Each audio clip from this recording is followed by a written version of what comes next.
Welcome to Luca and Miguel. Enjoy the video. In this video, I will show how to open the fuel door on a Dodge Durango. Start by sitting in the driver's seat and locating the interior fuel door release lever or button, usually near the driver left knee or on the console. If you cannot find it, scan the kick panel and under the dash for a small lever. Always try the interior release first before attempting external access methods or manual releases.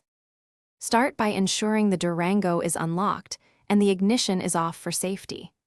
Reach down to the area left of the driver's seat and feel for a small fuel door lever or button and pull steadily until you hear it click.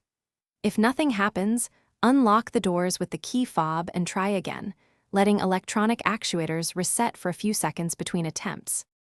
When interior methods fail, move to the exterior manual options for the Durango. Locate the small access panel behind the rear bumper or inside the tailgate area and gently pull the manual release cable or pin until the door pops open. Once open, inspect the latch mechanism and cable for rust, frozen lubricant, or paint buildup, and apply a safe penetrating lubricant if necessary to restore smooth operation. Thanks for watching and please subscribe. It's the best investment you'll ever make.